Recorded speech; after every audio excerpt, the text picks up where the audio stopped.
Hello children, now we are going to start with lesson number 3, storage of water. मुलांनो, आज आपण तिसऱ्या धड्याला सुरुवात करणार आहोत. स्टोरेज ऑफ वॉटर म्हणजे पाण्याची साठवण. ट्राय दिस. तुम्हाला आता एक लहान प्रयोग करायला सांगितला, आपण ते पाहूया. Make a small hillock of mud and stones in school yard. बघा, शाळेच्या यार्डमध्ये म्हणजे शाळेच्या आवारामध्ये तुम्हाला माती आणि दगडाचा वापर करून एक लहान टेकडी, हिलॉक म्हणजे टेकडी तयार करायची. Set some stones into the hillock. त्या टेकडीमध्ये तुम्हाला काही ठिकाणी दगड ठेवायचे आहेत. Pour water over the hillock from a watering can like rain. आता पावसासारखं पाणी तुम्हाला वरून ओतायचं आहे त्या हिलॉकवरती. पण वापर कशाचा करायचा आहे तर वॉटरिंग कॅन तुम्हाला त्या मुलीच्या हातात दिसत आहे. आपण तो वॉटरिंग कॅन आपण जनरली गार्डनिंगला यूज करतो, राईट. म्हणजे गार्डनिंग म्हणजे जेव्हा आपण आपल्या घरातल्या गार्डनला जेव्हा झाडांना पाणी टाकतो त्यावेळेस आपण ते वॉटरिंग कॅन यूज करतो. Use the following points to study how the water flows over the hillock. आता खाली काही पॉईंट्स दिले आहेत, काही प्रश्न दिले आहेत, त्यांचं आपण निरीक्षण करणार आहोत. जेव्हा आपण पाणी ओतणार तेव्हा त्याचं निरीक्षण करायचं आहे. Okay, shall we start. First, in which direction does the water flow. बघा, तुम्हाला पहिला प्रश्न काय दिला आहे की पाणी कोणत्या दिशेने वाहतं. तर ऑफकोर्स तुम्ही पाणी वरून ओतल्यावर पाणी वरून खालच्या दिशेने वाहणार. How does water flow on steeper slope. बघा, जास्त उतारावर पाणी कसे वाहणार. तर जिथे जास्त उतार असेल तिथे पाणी कसं वाहणार तर फास्ट वाहणार. आणि नेक्स्ट काय आहे, how does it flow on the gentler slope. Gentler slope म्हणजे कमी उतारावर. कमी उतारावर पाणी कसे वाहणार तर कमी उतारावर पाणी हळू वाहणार किंवा संथपणे वाहणार.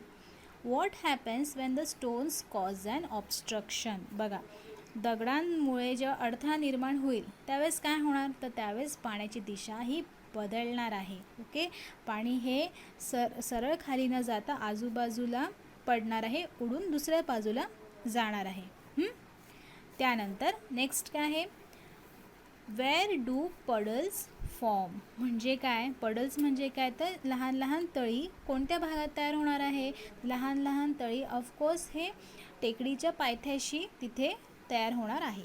Wien does the direction of flow change. पाण्याची दिशा केव्हा बदलणार, मगाशीच सांगितले उत्तर. सांगा पाहू केव्हा बदलणार. ज्या वेळेस त्या टेकडी मधले जे दगड आहेत ते ज्या मध्ये येतील, ते जे ऑब्स्ट्रक्शन क्रिएट करतील, म्हणजे ते दगड जेव्हा अडथळा निर्माण करतील त्यावेळेस पाण्याची दिशा ही चेंज होणार आहे. Okay, now second, now stop watering the hillock. आता त्या हिलॉकवर पाणी ओतायचं तुम्ही थांबवायचं आहे. Make observation using the following points. आणि खाली जे पॉईंट्स दिले आहेत त्याचं आपण आता निरीक्षण करूया. Why did the hillock dry when we stop pouring water. बघा, पाणी ओतायचे थांबल्यावर टेकडी चटकन का वाळली बरं. कारण पाणी ओतायचे थांबल्यानंतर पाणी टेकडीत मुरायचे थांबले व त्यामुळे टेकडी चटकन वाळली. बघा, आपण जे पाणी आहे ते मातीत मुरतं आणि आपण आता थांबवून दिलं आहे पाणी ओतणं, म्हणून ती टेकडी पटकन वाळली. How long did the hillock take to dry. टेकडी वाळायला किती वेळ लागला. आता मुलांना जेव्हा तुम्ही प्रत्यक्षात हे करणार त्यावेळेस तुम्ही वेळेची नोंद करून घ्यायची की किती वेळ लागला आहे ते. Third, which part of the hillock dried quickly. टेकडीचा कोणता भाग लवकर वाळला तर टेकडीचा दगडांचा भाग आहे तो लवकर वाळला, कारण दगडांनी काही पाणी शोषून घेतलं आहे का नाही, तर तो भाग लवकर वाळला. नाव फोर्थ वन, विच पार्ट टूक लॉंगर टू ड्राय. टेकडीच्या कोणत्या भागाला वाळायला वेळ लागला तर कोणत्या भागाला वाळायला वेळ लागला तर मातीच्या भागाला वाळायला वेळ लागला, कारण मातीने पाणी ओढून घेतलं आहे, राईट. नंतर last question, why did it take longer to dry. त्या टेकडीच्या मातीच्या भागाला जास्त वेळ काय लागला बरं. तुम्हाला आताच मी उत्तर सांगितलं, कारण मातीने काय केलं पाणी शोषून घेतलं आणि पाणी शोषून घेतल्यामुळे त्याला वाळायला वेळ लागला. ते सुद्धा वाळलं पण त्याला बराच वेळ लागला. ओके, लक्षात आले हा एक्सपेरिमेंट. तर तुम्ही हा छोटासा एक्सपेरिमेंट तुम्ही हा घरी करून पाहणार आहात.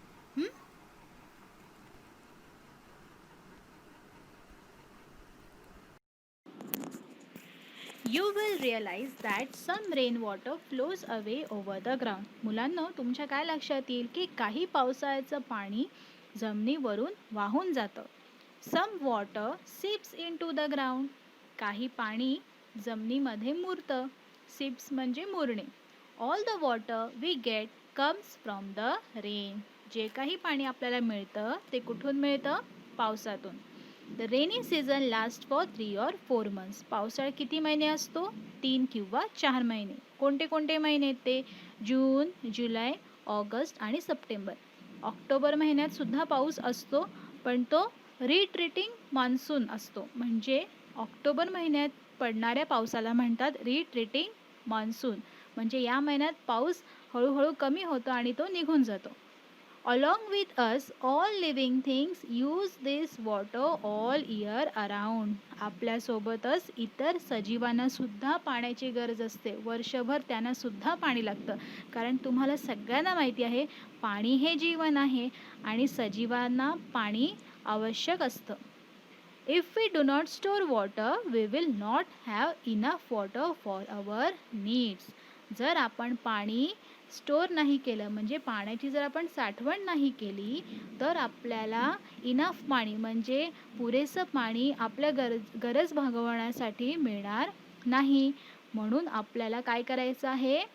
That is why we have to save water. म्हणून आपल्याला पाणी सेव्ह करायचं आहे, जपून ठेवायचं आहे, त्याची साठवण करायची आहे.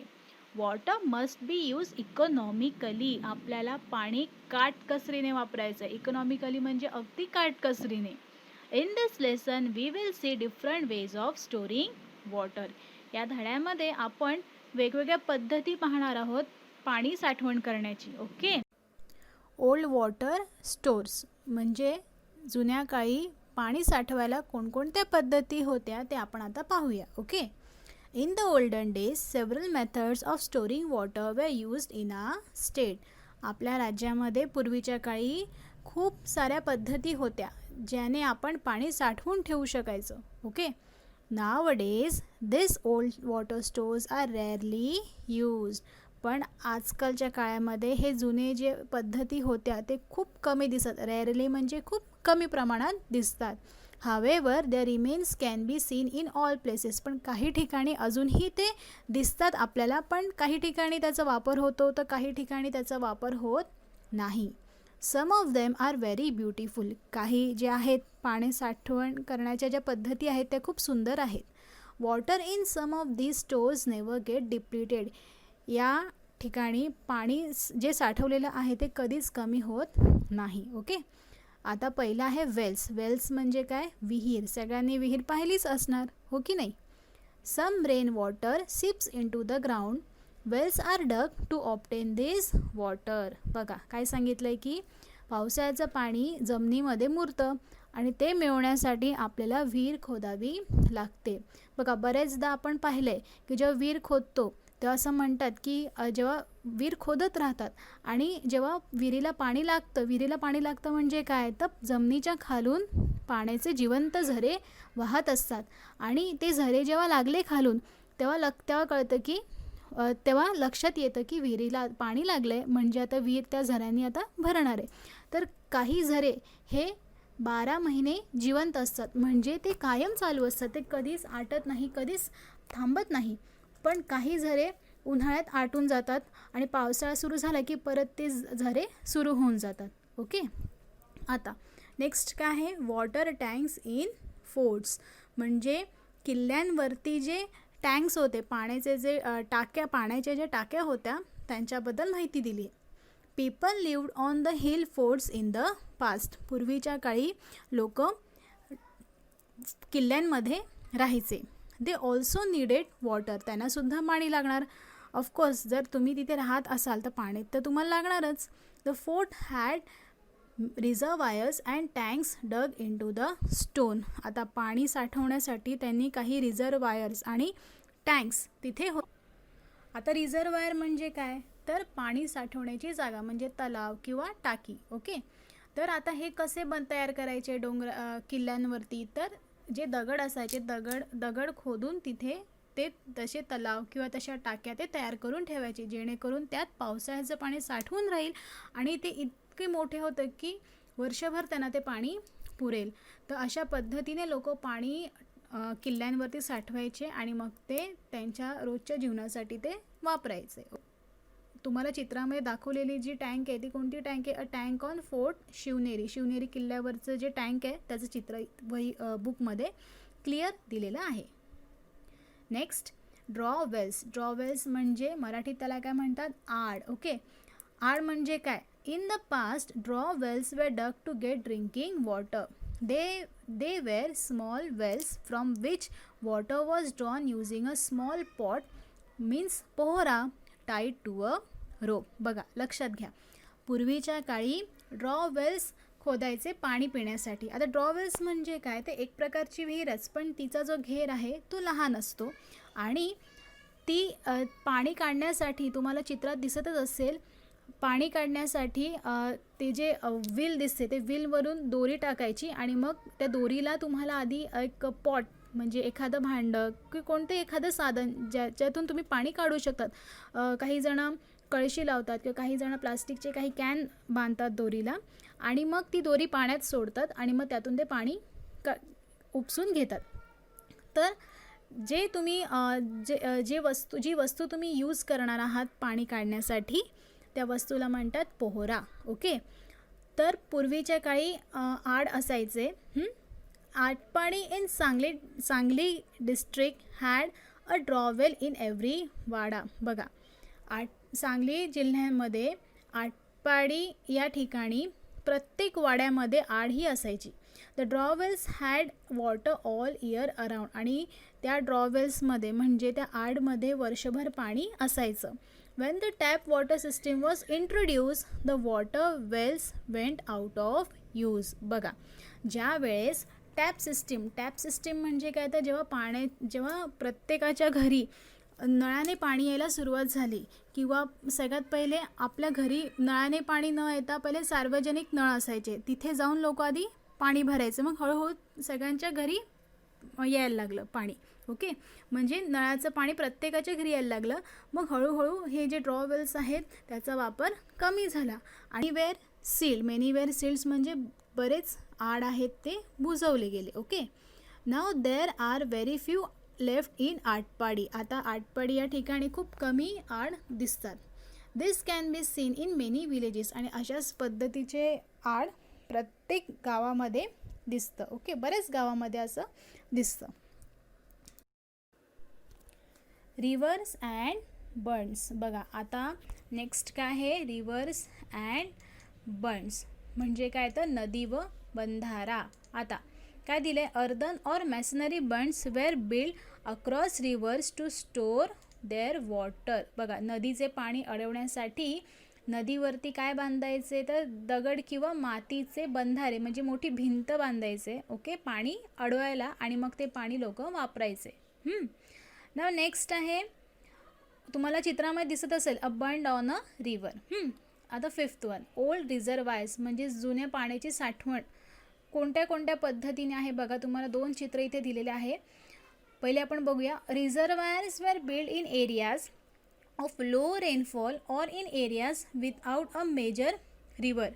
Most of the reservoirs were build using stone and mortar. बघा, आता रिझर्वायर्स म्हणजे पाणी साठवायला जे तलाव तयार करायचे ते कुठे तयार करायचे? कोणत्या जागी तयार करायचे? तर ज्या ठिकाणी पाऊस कमी पडतोय, लो रेनफॉल म्हणजे कमी पावसाचा जो भाग आहे किंवा ज्या ठिकाणी नदी नाही आहे अशा ठिकाणी रिझर्वायर बांधायचे. तर हे रिझर्वायर जे आहे ते कशाने बांधायचे? तर स्टोन आणि मॉर्टर म्हणजे चुना आणि दगड यांचा वापर करून ते भिंत बांधायचे आणि ते अजूनही तसे ना तसेच आहेत आणि खूप मजबूत आहेत. ओके, तुम्हाला चित्रामध्ये दिलेलं आहे a tank at Chandwad in Nashik district.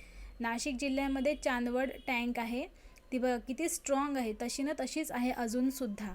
Okay, now next, old tanks म्हणजे काय?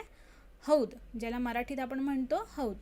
Earlier tanks were use to store water. पूर्वीच्या काही टँक्स वापरायचे कशाला? तर पाणी साठवून ठेवायला. Some large cities still have this old tanks. काही मोठ्या मोठ्या शहरांमध्ये अजूनही असे जुने टँक्स आहेत. Some of them are still in use. आणि काही टँक्स अजूनही वापरण्यात येत आहे. आता आपल्या औरंगाबादचंच इथे चित्र दिलेलं आहे, a tank in Aurangabad city. Okay, तर काही टँक्स अशा पूर्वीच्या काळी बांधल्या जायच्या, ज्याच्यामध्ये पाणी साठवून ठेवायचे आणि प्रत्येकजण ते पाणी आपल्यासाठी वापरायचं. ओके, तर बऱ्याच ठिकाणी ते वापरले जातात किंवा काही ठिकाणी जस्ट टँक्स आहेत पण पाणी नाही, अशी सुद्धा जागा आहे. ओके, काही ठिकाणी ते क्लोज केले आहेत, बंद केले आहेत. Find out if your locality has such old water storage system. तुमच्या लोकॅलिटीमध्ये म्हणजे तुम्ही जिथे राहतात तिकडे असे काही जुनी पद्धती आहे का पाणी साठवण्यासाठी, तर ते तुम्ही पहा. What's the solution. चला आता उपाय सांगा. Saavani and Ameya get tap water in their house. Saavani आणि अमेय ह्यांच्या घरी आता नळाने पाणी यायला सुरुवात झाली आहे. As a result, the water from the drawell which had been used since the old days is not used any longer. त्यामुळे काय झालं, पूर्वी त्यांच्याकडे जे ड्रॉवेल यूज करायचे, ड्रॉवेल म्हणजे काय तर आडातून पाणी वापरायचे पूर्वी, पण आता घरी पाणी आल्यामुळे आडाचा वापर होत नाही आहे. तर बिकॉज ऑफ दिस, त्यामुळे ग्रँडमदर इज अपसेट. त्यांची जी आजी आहे ती अपसेट आहे म्हणजे नाराज झाली आहे. Suggest how Savani and Amey can use the draw well water for purposes other than drinking. चला आता आपण सावनी आणि अमेयला उपाय सांगायचा की ते ड्रॉवेल्सचा वापरसुद्धा करू शकतात, पिण्याच्या पाण्यासाठी नाही तर दुसऱ्या काही कारणासाठी, दुसऱ्या काही गोष्टींसाठी ते ड्रॉवेल्सचं पाणी वापरू शकतात. तर कोणत्या गोष्टींसाठी तुम्ही ड्रॉवेल्सचं पाणी वापरू शकतात विचार करा बरं. प्यायला पाणी तर आपण नळाचं वापरणार आहे, पण ड्रॉवेल्सचं पाणी आपण कशाला वापरू शकतो, तर आपण आपल्या घरी गार्डन आहे तर गार्डनला वापरू शकतो. त्यानंतर आपल्या घरामध्ये बाकीची जी कामं असतात जसं कपडे भांड्यांनासुद्धा आपण ते पाणी वापरू शकतो. आपण ते पाणी आंघोळीला वापरू शकतो. ओके, असे बरेच गोष्टी आहेत. नंतर आपल्या घरी व्हेकल्स असतात, वाहने असतात, तर वाहने किंवा मग प्राणी आहेत तर प्राणी धुण्यासाठी, वाहने धुण्यासाठी त्यांच्यासाठी सुद्धा आपण ड्रॉवेल्सचं पाणी वापरू शकतो. म्हणजे ड्रॉवेल्सचा वापर आपण करू शकतो. आता रिसेंट सिस्टीम म्हणजे पाणी साठवण्याच्या नव्या व्यवस्था. आता पहिलं काय आहे, डॅम्स. आता डॅम्स तुम्हाला चित्रात दिसतच आहे. डॅम्स का बांधतात, तर जास्तीचं पाणी जे असतं नदीचं, ते पाऊस आला जास्तीचा की पूर येतं नदीला, तर ते पूर गावांमध्ये जातं, मग नुकसान होतं. तसे होऊ नये तर नदीवरती डॅम बांधण्यात येतं आणि जास्तीचं पाणी साठवण्यात येतं. ओके, आणि या डॅमचं पाणी साठवल्यामुळे ते पाणी वाया जात नाही आणि प्लस त्याचा उपयोग असा होतो की ते पाणी आपण खूप साऱ्या गोष्टींसाठी वापरू शकतो. जसं काही शेतीसाठी वापरू शकतो. मग त्यानंतर फॅक्टरीज आहेत, फॅक्टरीज माहिती आहे तुम्हाला, कारखाने, त्यांनासुद्धा पाण्याची गरज असते. त्यानंतर इलेक्ट्रिसिटी जनरेट करण्यासाठी, आता हे तुम्हाला नवलच असेल की पाण्यापासून इलेक्ट्रिसिटी म्हणजे वीज कशी का निर्माण करू शकतात, तर करू शकतात. तर पाण्याचा वापर केल्याने हायड्रो इलेक्ट्रिसिटी म्हणजे पाण्यापासून इलेक्ट्रिसिटी तयार होते. ओके, तर डॅम्स बांधण्याचे खूप फायदे आहेत. आता आपण वाचून घेऊया आधी काय दिलं आहे. The most important of all recent water storage is the dam. नव्या व्यवस्थांमध्ये सगळ्यात महत्त्वाची व्यवस्था पाणी साठवण्याची आहे ती म्हणजे dam. Dams made it possible to store huge quantities of water. आता डॅममुळे आपल्याला प्रचंड प्रमाणात पाणी साठवता येतं. As a result more land was brought under cultivation. आता पाणी जास्त साठवल्यामुळे ते पाणी आपण कल्टिवेशन म्हणजे शेतीसाठी आपण उपयोगाला घ्यायला लागलो. आता शेती जर छान झाली तर जिथे शेती आहे तिथेच आजूबाजूला शहरंसुद्धा वाढली गेली. Cities began to grow. It became possible to set up factories and generate electricity. आता पाणी व्यवस्थित असल्यामुळे फॅक्टरीज बांधण्यात आल्या, प्लस त्या पाण्याचा वापर करून इलेक्ट्रिसिटीसुद्धा तयार करण्यात आली. ओके, तुम्ही हायड्रो इलेक्ट्रिसिटी हे सर्च करू शकतात की पाण्यापासून इलेक्ट्रिसिटी कशी तयार होते हे तुम्ही सर्च करून पहा. Okay, Maharashtra has several large dams such as Jayakwadi, Koyna, Ujani and येलधरी. आता महाराष्ट्रामध्ये असे खूप मोठे मोठे डॅम्स आहेत. त्यापैकी कोणकोणते डॅम्स आहेत? जायकवाडी आहे, कोयना, उजनी अँड येलधरी. त्यापैकी जायकवाडी आपल्या सगळ्यांचे ओळखीचं डॅम आहे.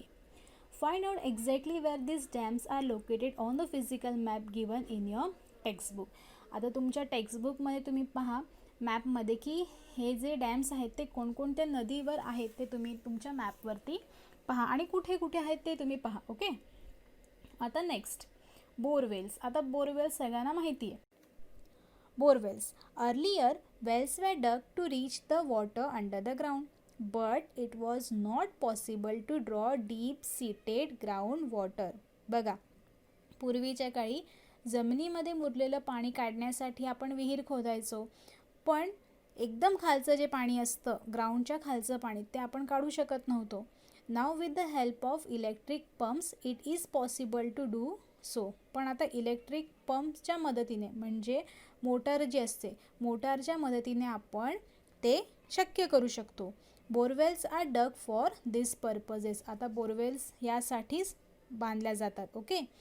दिस wells are very deep but very narrow. हे वेल्स जे असतात म्हणजे बोरवेल म्हणजे एक प्रकारची विहीरच, पण ती खूप खोल असते आणि ती नॅरो असते. नॅरो म्हणजे तिचा जो घेर असतो तो अगदी लहान असतो, खूप म्हणजे खूप लहान असतो.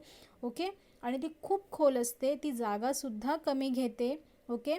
अगदी थोड्या जागेमध्ये ती जागासुद्धा कमी घेते. अगदी थोडी जागा लागते त्या बोरवेलला. आपण त्याला बोरिंगसुद्धा म्हणतो, तुम्हाला माहीत असेल ते. ओके. आता नेक्स्ट आहे यूज युअर ब्रेन पॉवर. जरा डोके चालवा. Find out if there are any old water stores in your locality. Think about how this old stores can be used again. बघा, तुमच्या लोकॅलिटीमध्ये तुम्ही जिथे राहतात तिथे काही पाणी साठवण्याच्या जुन्या पद्धती आहेत का, आणि जर आता त्या आहेत आणि वापरण्यात नाही आहेत तर विचार करा की तुम्ही कशा पद्धतीने ते यूज करू शकतात. Okay. Where do water stores like rivers, dams, wells and lakes get their water from.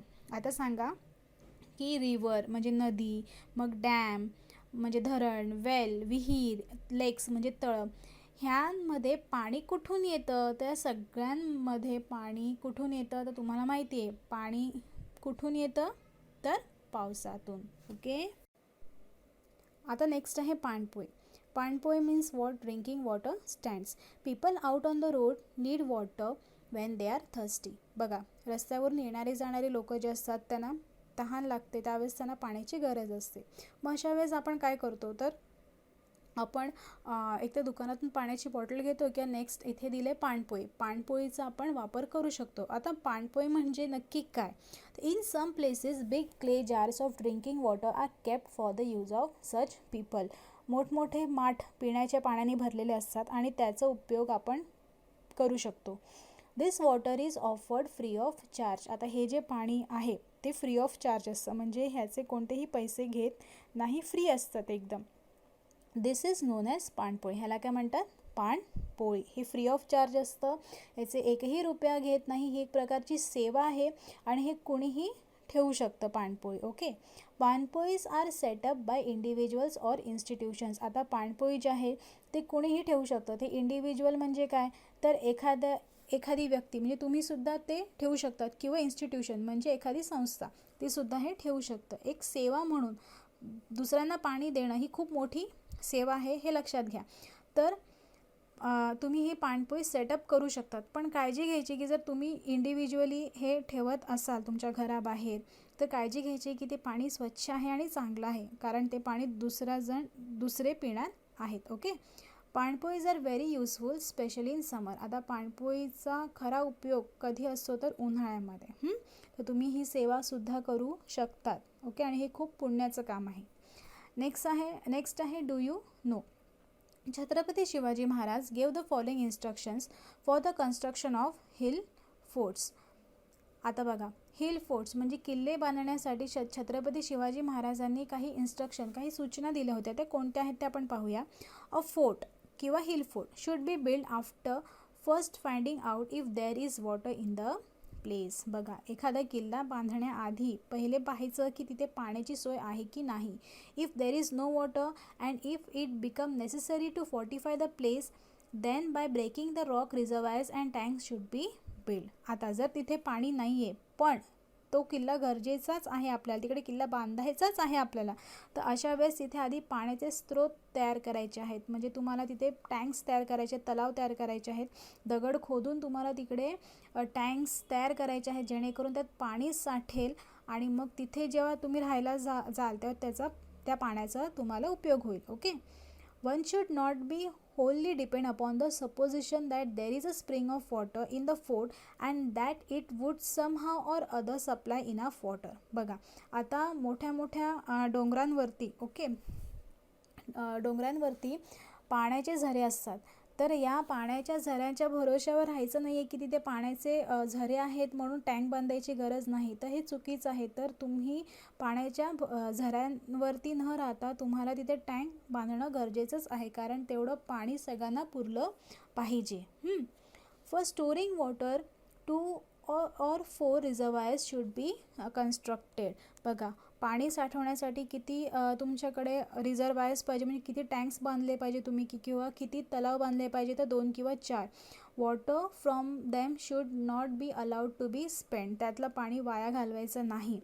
The water in the fort should be well protected. आणि जे काय पाणी तुम्ही साठवणार त्याची काळजी घेतली पाहिजे.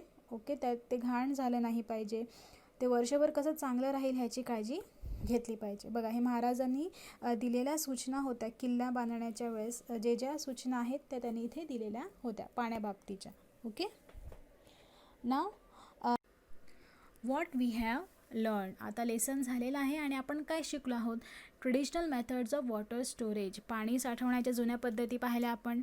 Modern methods of water storage म्हणजे नवीन पद्धती पाहिल्या पाण्या साठवण्याच्या.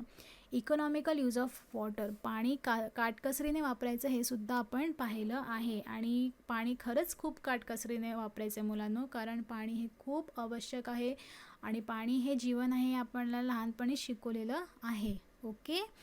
उगीच पाणी वाया घालवायचं नाही. जास्त वेळ जर पाणी आपल्याकडे कधी आलं तर पाणी भरून झाल्यावर नळ बंद करून ठेवायचं. जास्त पाणी वाया घालवायचं नाही. ऑलवेज रिमेंबर, नेहमी लक्षात ठेवा, water is a natural resource. पाणी हे नैसर्गिक संपत्ती आहे. All living things need water. सगळ्या सजीवांना पाण्याची गरज असते.